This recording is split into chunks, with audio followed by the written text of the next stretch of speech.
Bonjour, bienvenue à nouveau à ce message biblique intitulé « La contemplation des choses merveilleuses ». La contemplation des choses merveilleuses.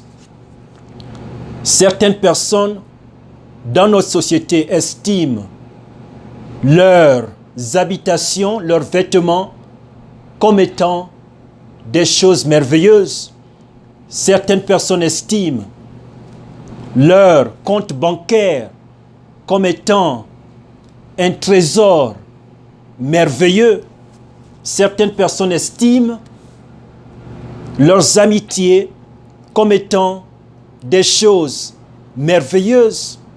Certaines personnes estiment leur sport préféré, surtout en Afrique, c'est le football. Certaines personnes estiment leur sport préféré comme étant des choses merveilleuses.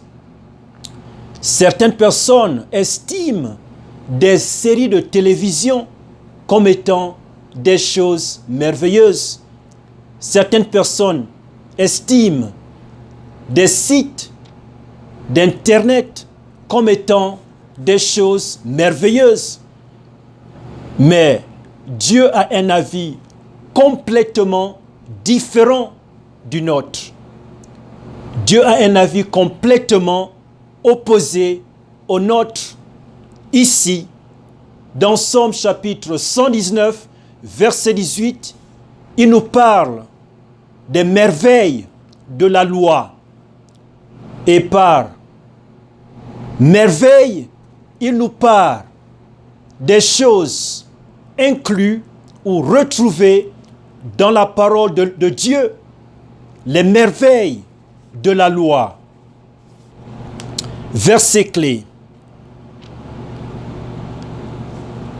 Dessille, en d'autres termes, ouvre mes yeux, afin que je voie les merveilles de la loi. Somme chapitre 119, verset 18. Ce verset est une prière de David à Dieu. Il demande à Dieu de lui ouvrir les yeux afin qu'il puisse voir et apprécier les merveilles de la loi. En tant qu'humain, il n'est pas naturellement à même de nous de pouvoir apprécier ou de voir les merveilles de la loi. Ce n'est pas de notre nature de le faire volontairement. Cela nécessite, même pour une personne née de nouveau, cela nécessite la prière, l'utilisation de cet outil de prière, de demander à Dieu, comme David ici, de nous ouvrir les yeux afin que nous puissions voir et apprécier les merveilles de la loi, de la parole de Dieu. Deuxième verset. Et Élisée pria et dit, ô Éternel, daigne ouvrir ses yeux et qu'il voie. Et l'Éternel ouvrit les yeux du serviteur et il vit. Et voici, la montagne était pleine de chevaux et de chars de feu autour d'Élisée. 2 Rois chapitre 6, verset 17. Pour comprendre un peu le contexte, ici il était question d'un problème entre le roi assyrien et le roi d'Israël. Le roi assyrien était après le roi israélien. Il avait apprêté des pièges pour pouvoir attraper, arrêter le roi israélien. Et voilà comment Dieu avait révélé ces choses, ces pièges à Élisée, l'homme de Dieu, le prophète de Dieu, parce que Élisée avait une marche véritable avec Dieu. Donc Dieu lui avait révélé ces choses et voilà comment Élisée, en retour, était allé raconter cela au roi israélien afin de le prévenir. Afin de le prévenir. Et lorsque le roi assyrien avait remarqué cela, il avait rassemblé ses serviteurs afin de savoir qui d'entre eux allait raconter cela au roi israélien. Et voilà comment certains lui avaient dit ceci, que cela ne provenait pas d'eux, que cette chose ne provenait pas des serviteurs assyriens, mais par ailleurs, cela venait de cet homme de Dieu, de ce prophète Élisée. Et voilà comment le roi assyrien avait envoyé des troupes après Élisée, afin de l'arrêter. Et lorsque ces troupes étaient arrivées à la demeure d'Élisée, et Élisée entraînait certains jeunes hommes, et un de ces hommes était sorti et il avait vu cette armée assyrienne.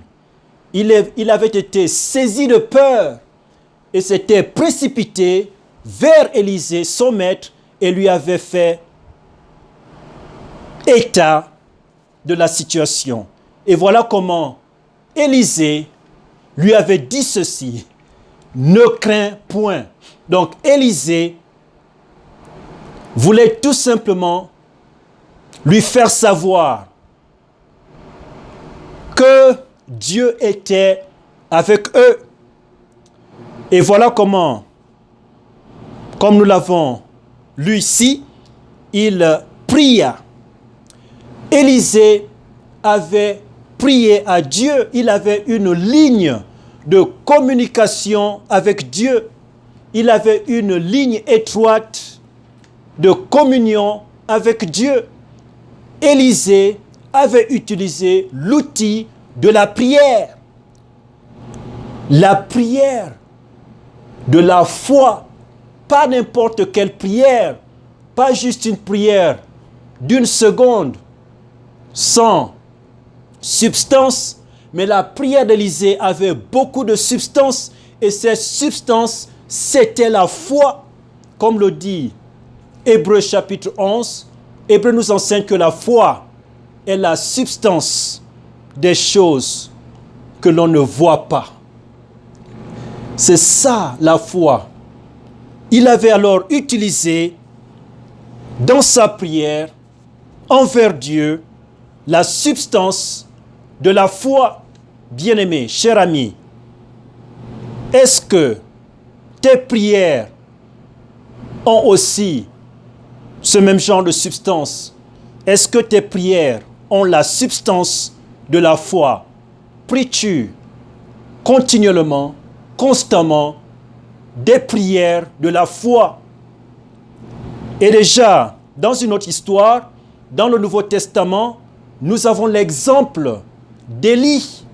Et Élie avait formé Élisée. Il était le maître d'Élisée. Élisée avait été sous l'autorité d'Élie. Et la Bible nous rappelle, nous dit ceci, que Élie avait prié à Dieu et il avait aussi utilisé cette substance de la foi, une prière de la foi, afin que l'Éternel empêche à la pluie de tomber sur la terre pendant une durée de 3 ans et 6 mois. Et Dieu l'avait exaucé, cette prière. Alors, il n'eut plus point pendant un espace de 3 ans et 6 mois. Et ensuite, après cela, Élie avait émis une autre prière à l'égard de Dieu pour que l'Éternel ouvre les portes les fenêtres des cieux afin qu'il pleuve. Et Dieu l'avait exaucé encore cette prière. Alors il plut. Et la Bible aussi nous rappelle que Élie était une personne de même passion que nous, de mêmes affections que nous, de mêmes infirmités que nous. Mais Élie était un homme de prière. C'est le sujet ici aujourd'hui, l'importance de la prière de la foi. Déjà, le titre du message est la contemplation des choses merveilleuses. Pas merveilleuses sur le plan physique, extérieurement, mais des choses merveilleuses à l'intérieur de la parole de Dieu. Nous devons le faire comme Élisée, nous devons le faire comme David dans Psaume chapitre 119, verset 18, lorsqu'il avait dit « Ouvre mes yeux, afin que je voie les merveilles de la loi. » Et aussi que nous puissions le faire comme Élie, lorsqu'il avait prié pour que l'Éternel empêche à la pluie de tomber sur terre. Et ensuite, avait encore prié pour qu'il pleuve. Et Dieu avait exaucé ces deux prières. Introduction. Déclaration. La prière de la foi ouvrira les yeux d'un individu pour voir les choses merveilleuses hors de la parole de Dieu. Je me répète, la prière de la foi ouvrira les yeux d'un individu pour voir des choses merveilleuses dans la parole de Dieu.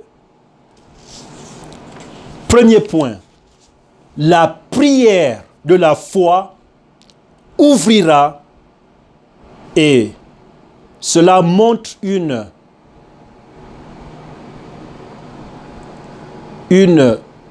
vérité précise. En d'autres termes, c'est une réalité. C'est une réalité. Cela se passera.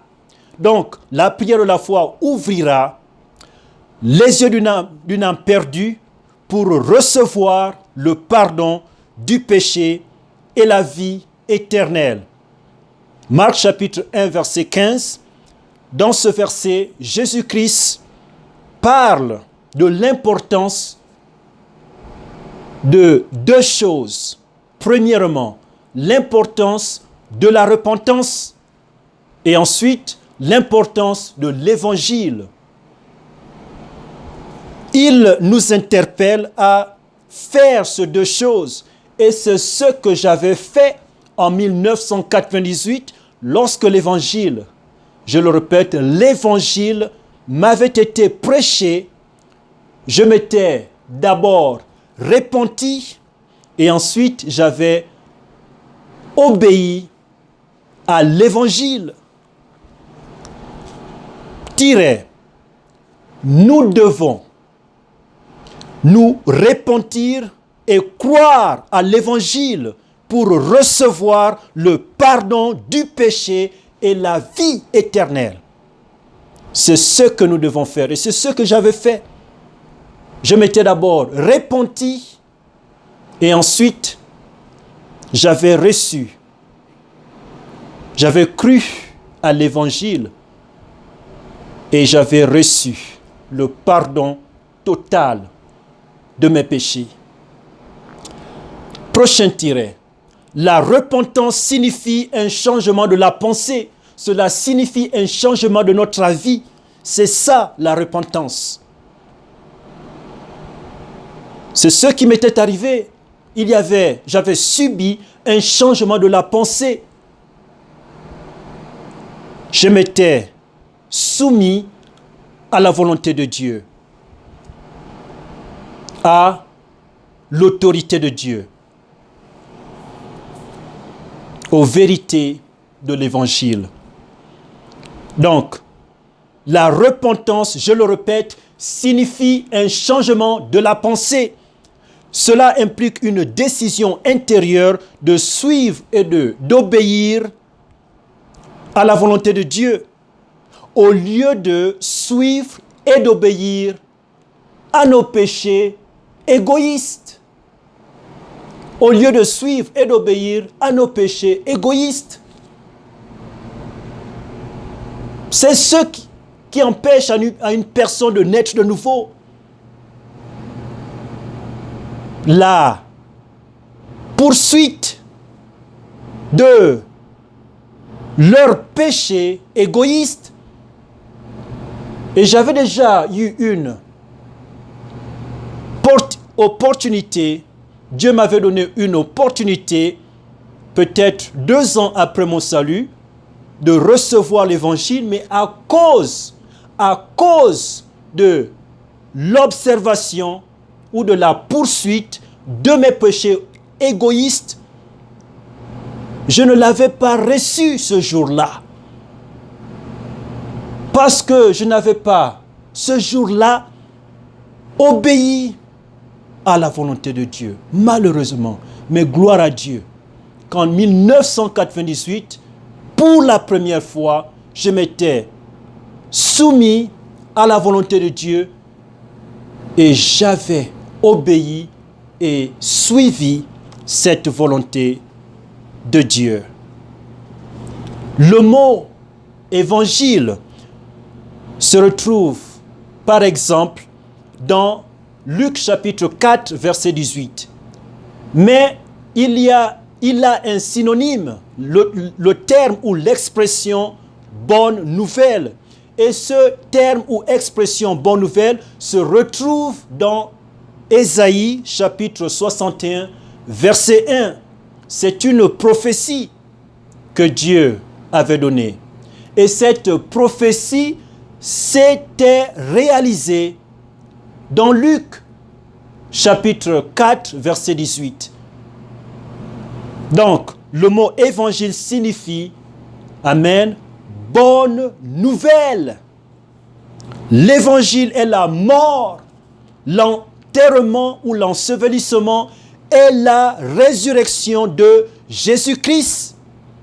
Pourquoi Jésus-Christ était-il mort? La Bible nous le dit dans 1 Corinthiens chapitre 15 verset 3 que Jésus-Christ était mort pour nos péchés et qu'il avait été enseveli et après 3 jours, gloire à Dieu, comme il avait dit, avait ressuscité des morts. Amen. Donc l'évangile est ce qui sauve. L'obéissance à l'évangile, la croyance en l'évangile, la foi dans l'évangile de Jésus-Christ est ce qui sauve une âme. Donc l'évangile est la mort, l'enterrement et la résurrection de Jésus-Christ. Jésus-Christ est l'unique, seul et véritable sauveur. Premier point était ceci. La prière de la foi ouvrira les yeux d'une âme perdue pour recevoir le pardon du péché et la vie éternelle. Deuxième point.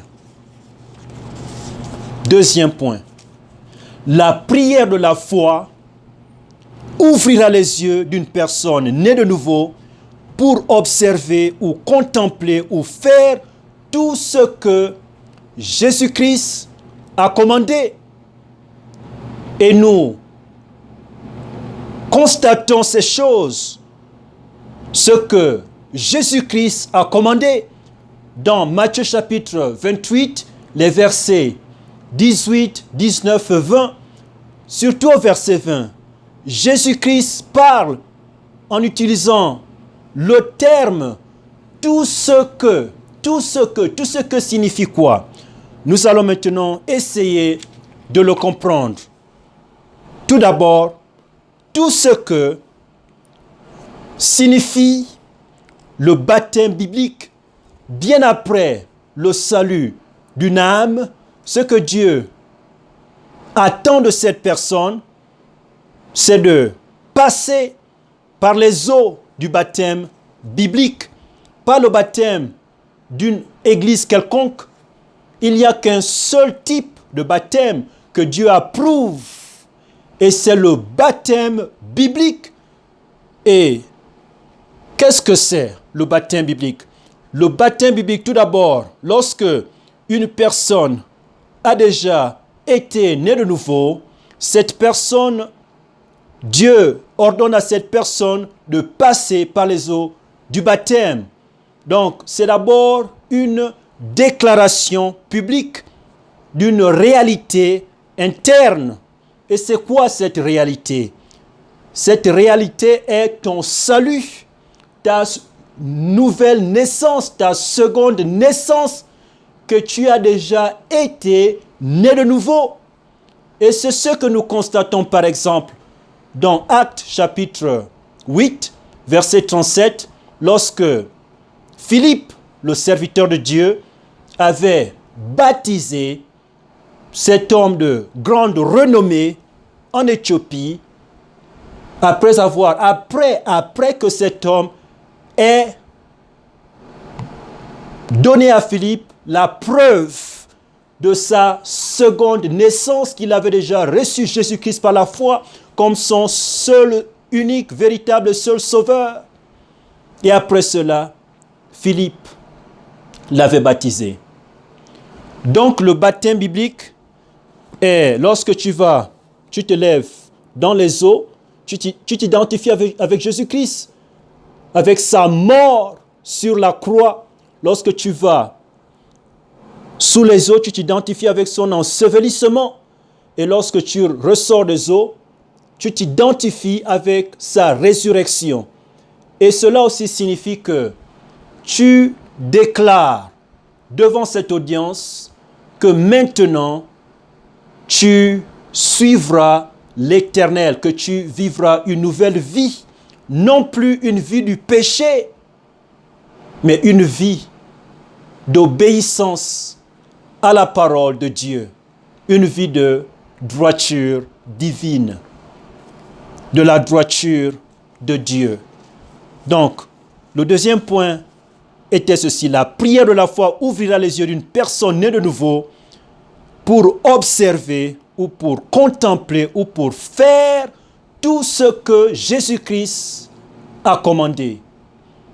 Et par tout ce que nous avons parlé du baptême biblique, et deuxièmement, nous allons maintenant parler du deuxième point, par tout ce que signifie l'appartenance à une église locale du Nouveau Testament.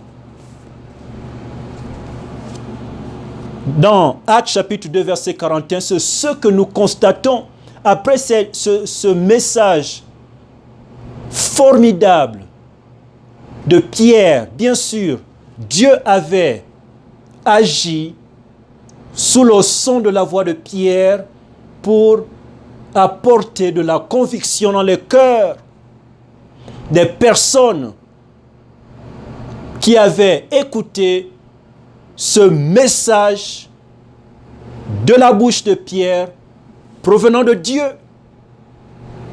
L'évangile, la Bible nous dit au verset 41 que, Actes chapitre 2, verset 41, que pour ceux qui avaient joyeusement reçu la parole, avaient été baptisés et ajoutés aux disciples. Donc, nous constatons que le baptême avait suivi le salut de ces âmes. Le baptême vient après le salut, pas vice-versa. Il vient après le salut. L'adhésion à une église locale du Nouveau Testament vient après le baptême biblique. C'est ce que nous constatons aussi dans ce même verset. Actes chapitre 2, verset 41. Pourquoi n'allons-nous pas vérifier cela de nous-mêmes. Nous allons, suivez-moi dans le livre des Actes, chapitre 2, verset 41. Actes, chapitre 2, verset 41.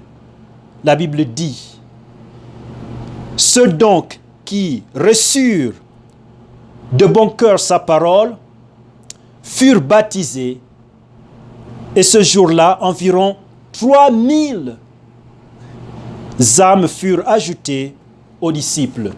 Donc nous voyons un peu ici l'ordre. Tout d'abord, le salut de l'âme. Deuxièmement, le baptême biblique. Et ensuite, troisièmement, l'adhésion dans l'église locale. C'est ça, l'ordre biblique, l'ordre de Dieu. Donc, l'adhésion à une église locale du Nouveau Testament vient après le baptême biblique. Petit 3. Tout ce que signifie servir le Seigneur dans une église locale du Nouveau Testament. Dieu ne nous sauve pas pour rien faire. Dieu ne nous sauve pas pour devenir des personnes ineptes, inactifs ou inactives. Non, Dieu aimerait que nous soyons actifs et actives par rapport à l'emploi spirituel qu'il nous a donné. Il nous a donné la grande commission, et nous allons parler de cela dans quelques secondes. Il nous a donné une mission bien précise. Et malheureusement, beaucoup d'entre nous ne le faisons pas, malheureusement. Nous devons le faire. Nous devons connaître cet emploi et vaquer à nos devoirs spirituels, à notre occupation spirituelle. Donc, tout ce que signifie servir le Seigneur, pas servir un individu. Lorsque tu t'associes ou tu joins une église locale, tu joins cette église locale pour servir le Seigneur. Non, c'est ça l'important, c'est de servir le Seigneur. Tu ne sers pas le pasteur, le diacre ou toi-même ou une personne quelconque, mais tu joins cette église. C'est ça l'ordre de Dieu. Dieu aimerait que tu puisses joindre une véritable église biblique pour le servir.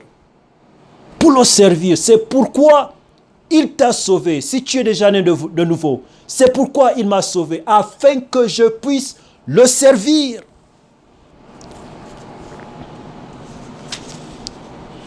Nous le constatons dans 1 Corinthiens chapitre 12, verset 12. Ici, la Bible nous parle, utilise le mot membre. Et le mot membre, comme dans notre corps, nous avons plusieurs membres. Et ces membres ont des fonctions bien précises. Ces membres sont utiles. Ce ne sont pas des membres inutiles. Ce sont des membres utiles. Les membres de notre corps, les membres de mon corps, par exemple, ont une utilité. Et c'est de même pour l'église locale.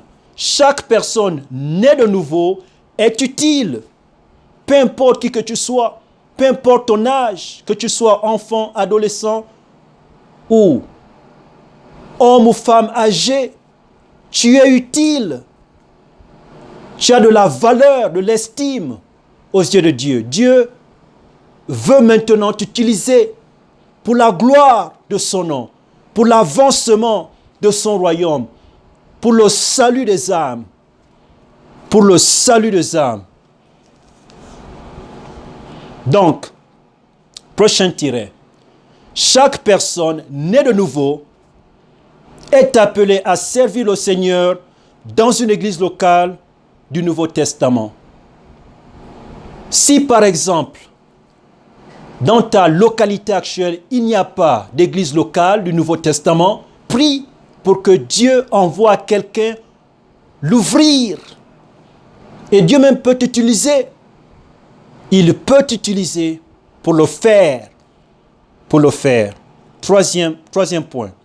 La prière de la foi, comme nous l'avons constaté avec Élisée, il avait émis la prière de la foi à l'égard de Dieu. C'est pourquoi Dieu avait eu à ouvrir les yeux de son serviteur et le serviteur avait vu sur la montagne des chevaux, une multitude de chevaux et de chars de feu de l'Éternel. De l'Éternel. Et peut-être qu'en ce moment, tu as beaucoup de questions par rapport aux circonstances de ta vie, ou de ton voisinage, ou de ton village, de ta ville, de ton pays, du monde. Tu as beaucoup de questions par rapport à cela. Tu n'arrives pas à comprendre ou saisir ce qui se passe. La réponse est là. Fais comme Élisée. Lorsque son serviteur était bourré, rempli de crainte, Élisée avait prié afin que Dieu ouvre ses yeux.